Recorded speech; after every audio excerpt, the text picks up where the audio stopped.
Greetings and salutations, officially for you. I'm back with another video. You're going to see me kind of fiddling around with my lip. Don't worry, it's not a dip or a chew or anything like that. I got a cough drop in. It's been cold. I hope everybody's staying warm out there. Winter storm is pretty much over for us. Um, we kept safe. We kept power. We were a lot of the blessed ones. So there you go. This particular video is a little bit inspired by some of the by a particular post on Facebook that I saw a little while ago. I want to talk about it here, and it was music for your fantasy setting. And while I don't play music during actual sessions, I play music whenever I'm like coming up with maps and stuff. If nothing else, but to help generate ideas, and also for coming up with adventure hooks. So they don't have to necessarily be fantasy themed, like what I think the author was going for. Although if we're going to go with more of the fantasy themed stuff, some really cool stuff. The cool thing about YouTube is that like now we have this huge catalog of music available to us. You almost really don't even need to buy a record ever again or anything like that. Um, so, but the point being is like we have all this music that's available at our fingertips. So like when it comes to fantasy theme, some cool stuff that I've discovered. Aviators, it's a cool group that I found that is some of their stuff is more like synth heavy, but some of their other stuff is not so synth heavy. It's very ambient, and I like it, and I can appreciate for it. And in fact, they kind of double down like whenever like video game themed music was very popular. They were into that for a while. They wrote a couple of songs like Incandescent and Song of the Abyss, which is a personal favorite of mine that they wrote for the Dark Souls series. Um, so like especially Song of the Abyss, which I like, especially because it kind of utilizes the theme from the boss fight for Sir Artorias the Abyss Walker, and they incorporate it into that melody about halfway through in the song. Uh, they also wrote another one called "When Our Bodies Wash Ashore," which is inspired by H.P. Lovecraft, and I thought that that's cool. That's one uh, that always ends up getting played in my personal playlist. So like there you go. Somebody also did a cover of Down Down to Goblin Town and made it like rock version. It's really cool. It really bangs really hard. Um, because like in the background, like they've got some chanting of like really hardcore chanting of the black crack over and over and over again. It's really cool. It slaps really hard. I like it. Uh, some more heavy metal kind of stuff like 3 Inches of Blood. Not everybody's cup of tea. Personally, not really mine to most degrees. Although I will say that they do have a couple songs I like Deadly Sinners and Kill the Orcs, which is uh, one of my favorites. Uh, Kill the Orcs or Destroy the Orcs. I can't remember what the name is, but it's a cool song. I like it. And one that needs to be played more in today's culture in the hobby, apparently. Um, when we talk about like more mainstream music, kind of like in the status quo kind of music. A lot of early Black Sabbath. Some of their stuff is fantasy themed, but not quite. Uh, they they take more of their inspiration from like horror movies from that time period, but they do kind of incorporate some fantasy stuff, especially when they took on Ronnie James Dio after firing Ozzy Osbourne. They take because Ronnie is a Tolkien nerd or was a Tolkien nerd when he was alive. So of course, Rainbow and Dio's personal solo group, and then uh, Deep Purple.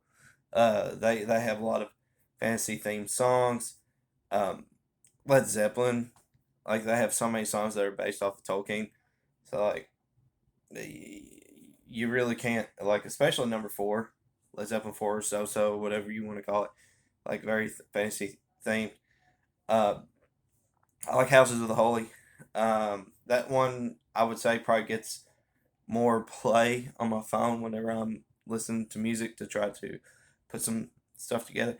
Plus, like songs like "Song Remains the Same" and "Rain Song," personal favorites of mine, especially as a guitar player. "Rain Song" was one of those songs that I tried to learn early on. Um, we get into more. Like I mean, you kind of have. I'm going to bring up probably my favorite band out of everybody in this particular group, so I'm a little biased. That's Rush. Um, Now I've always been partial to Rush. Uh, Fun little fact: Mr. Geddy Lee and I share a birthday, so that's cool. But Rush always had this sound that always appealed to me, and especially as a guitar player, I always felt that Alex Lifeson was a very underrated guitar player. Uh, Neil Peart and Geddy Lee, of course, get their very deserved laurels for their contributions to music, but I feel like Alex Lifeson gets passed up a lot. He never seems to make anybody's personal top 10 of guitar gods or guitar legends or guitar heroes list, but his contributions to the catalog of Rush, very underrated. And definitely one that Geddy and Neil agreed that was like, he very much deserved a lot of credit, a lot more credit than what he gets. Um, So later Rush, especially like 1980s Rush, like Signals and Power Windows and Hold Your Fire and all that. Not really. Like they're kind of more.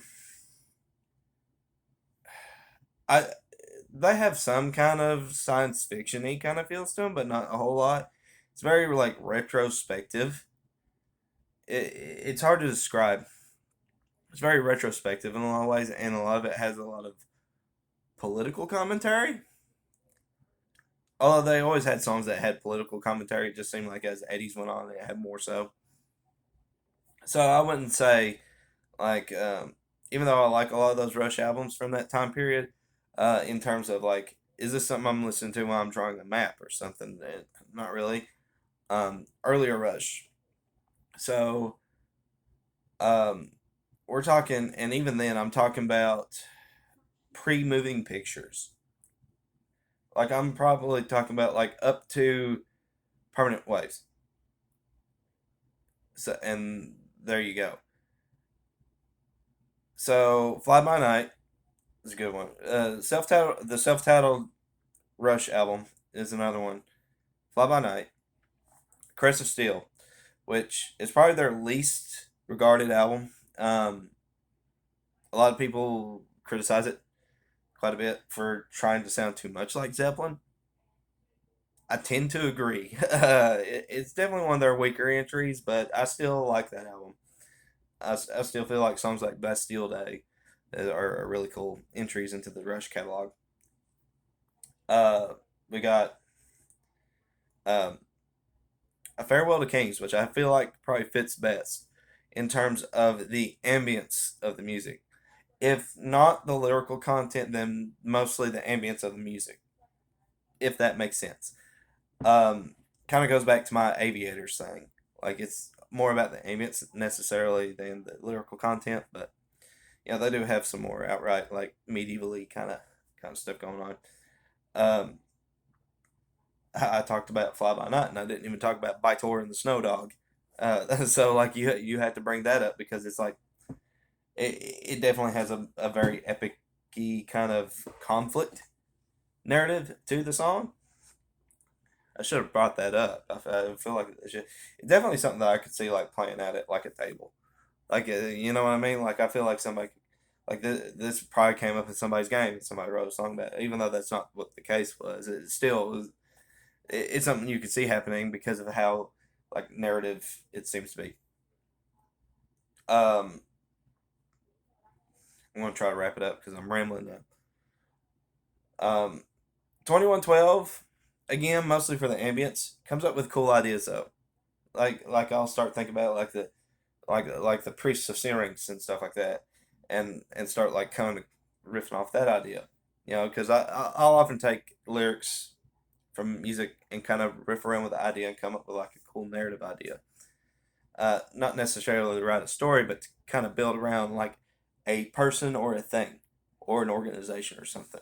It's Priest of Syrinx is a good example. And then of course my favorite Rush album of all time, probably my favorite prog rock album of all time, Hemispheres. Very much more science fictiony if we were going to like classify in terms of book genre.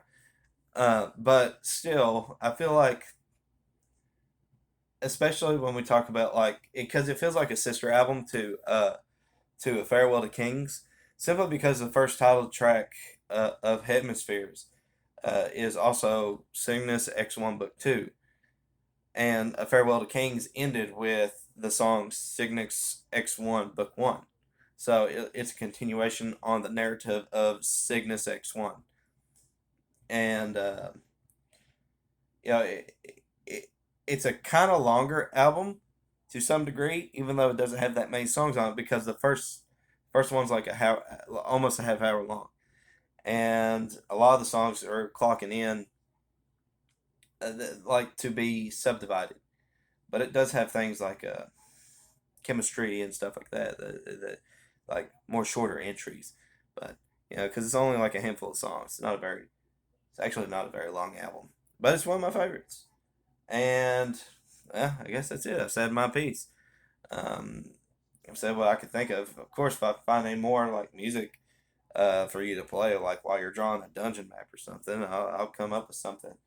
Um, but yeah, like obviously, since music was probably the first hobby that I took seriously, and I've been in the longest, I definitely have an opinion on things when it comes to music. So, what are your thoughts? Uh, Feel free to leave your thoughts in the comments below. As always, guys, take care. God bless, and I'll see you on the other side.